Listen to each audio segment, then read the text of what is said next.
உங்களுக்கு பணத்தேவை இருந்துச்சு அப்படின்னா அந்த பணத்தேவையை பூர்த்தி செஞ்சுக்கிறதுக்கு நீங்கள் தான் உழைக்கணும், வேலை செய்யணும், வியாபாரம் பண்ணணும்.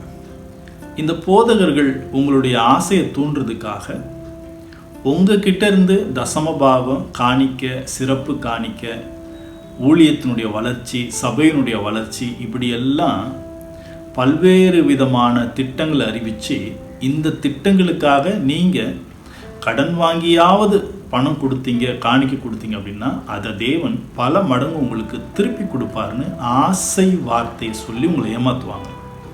ஸோ பண ஆசையில் இருக்கிற ஒரு மனுஷன் இப்படிப்பட்ட நயவஞ்சகமான போதகத்தில் விழுந்து தேவனுக்கு பணத்தை கொடுத்து கொஞ்சமாக கொடுத்து அதிகமாக லாபம் பார்க்கலாம். அதாவது லாட்ரி சீட்டில் லாட்ரி அடிக்கிற மாதிரி தேவன் நமக்கு எதையாவது ஆசீர்வாதமாக காணிக்கையா ஆசீர்வாதமான வழியில் கொடுத்துருவார் அப்படின்னு ஏமாந்து போகிறதுக்கான வழிகள் தான் இந்த காணிக்கைக்கான போதனைகள்.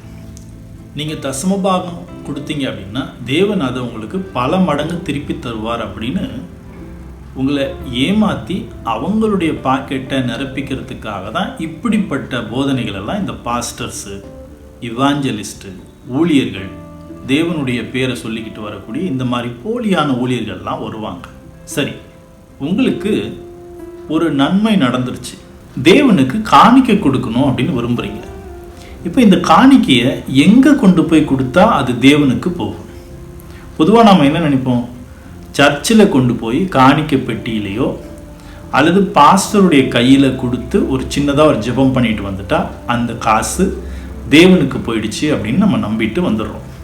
ஆனால் உண்மையிலேயே தேவனுக்கு ஒரு காணிக்கை போகணும் அப்படின்னா அதுக்கு தேவன் வச்சிருக்கிற மெத்தட் என்ன? நீங்கள் பழைய ஏற்பாட்டு காலத்தில் காணிக்கையை 2 விதமாக மக்கள் செலுத்துவாங்க. ஒன்று, ஆசாரிப்பு கூடாரத்தில் போய் அவங்களுடைய முதற் விளைச்சலில் வந்திருக்கிற பலனை கொண்டு போய் கொடுத்துட்டு வருவாங்க.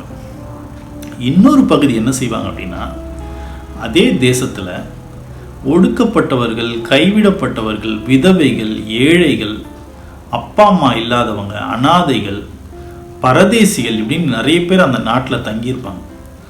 அவங்களுக்குன்னு சில இடங்கள்லாம் இருக்கும். அந்த இடத்துல போய் இவங்க கொடுக்க விரும்புகிற பொருளையோ, துணிமணிகளையோ, உணவுப் பொருளையோ அந்த இடத்துல வச்சுருவாங்க. அதை பொதுவாக அவங்க பிரித்து எடுத்துக்குவாங்க. இன்னும் சொல்லப்போனால் ஆசாரிப்பு கூடாரத்தில் வரக்கூடிய காணிக்கைகளின் ஒரு பகுதி கூட இந்த மாதிரியான மக்களுக்கு போகும். அதுவும் இல்லாமல் இவங்க நிலத்தில் விளைந்திருக்கிற விளைச்சலை அறுக்கும்போது, அப்படி அறுக்கும்போது கீழே விழக்கூடிய நெல் மணிகள், பழங்கள் எதுவாக இருந்தாலும் அதை என்ன பண்ணக்கூடாதுன்னா பொறுக்கி எடுக்கக்கூடாதுன்னு சொல்லி தேவன் ஒரு சட்டமே போட்டிருக்காரு. ஏன் தெரியுங்களா? இந்த கைவிடப்பட்ட பெண்கள், அப்பா அம்மா இல்லாதவங்க, குடும்பம் இல்லாதவங்க, கை கால் இழந்து வேலை செய்ய முடியாமல் போன கைவிடப்பட்ட நிலைமையில் இருக்கிற இந்த மக்கள் இது மாதிரி இடத்துல கிடைக்கக்கூடிய கொஞ்சமான உணவுப் பொருளை வச்சு வாழ்ந்துக்கட்டும் அப்படிங்கிறதுக்காக தான் தேவன் இப்படி ஒரு திட்டத்தை அந்த மக்கள் நடுவில் வச்சுருந்தார்.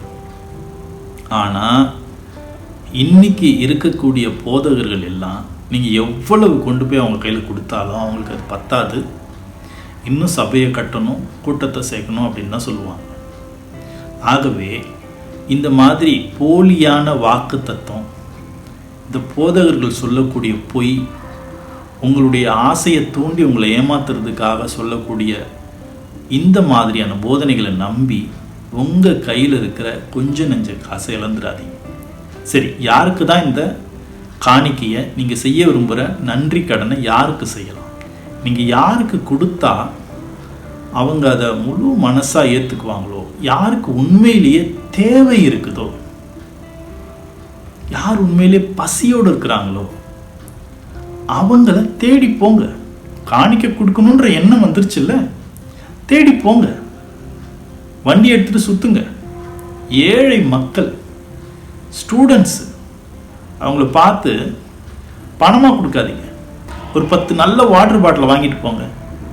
ஒரு கார்பரேஷன் ஸ்கூல்கிட்ட போய் நில்லுங்க. அங்கே வரக்கூடிய ஏழை பசங்களுக்கு கொடுங்க. ரோட்டில் உட்காந்து வியாபாரம் பண்ணுற வயசான பாட்டிமார்கள் இருப்பாங்க. ஒரு 10 கொடையை வாங்கிட்டு போங்க. அவங்களுக்கு ஒரு கொடையை பரிசாக கொடுங்க. நிம்மதியாக இருப்பாங்க. செருப்புகளை வாங்கிட்டு போங்க. ஏழை பசங்க ரோட்டில் தள்ளு வண்டி தள்ளிட்டு போகிற எத்தனையோ வியாபாரிங்க, தினம் தினம் தங்களுடைய வாழ்க்கையை நடத்துறதுக்கு கஷ்டப்படக்கூடிய எளிமையான மக்கள் உங்கள் கண்ணில் படுவாங்க. அவங்களுக்கு அந்த மாதிரி பொருட்களை கொடுங்க. இந்த மாதிரி செஞ்சீங்க அப்படின்னா நீங்கள் விதைச்சிருக்கிற இந்த விதை பல மடங்கு உங்களுக்கு திரும்பி வரும்.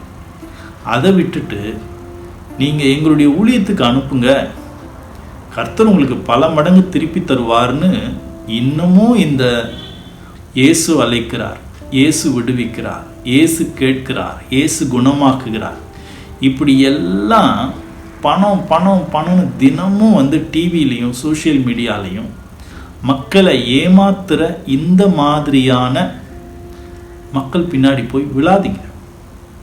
உங்களுக்கு பணம் வேணும் அப்படின்னா அதுக்கு இயேசு கிறிஸ்து ஏடிஎம் மிஷின் கிடையாது.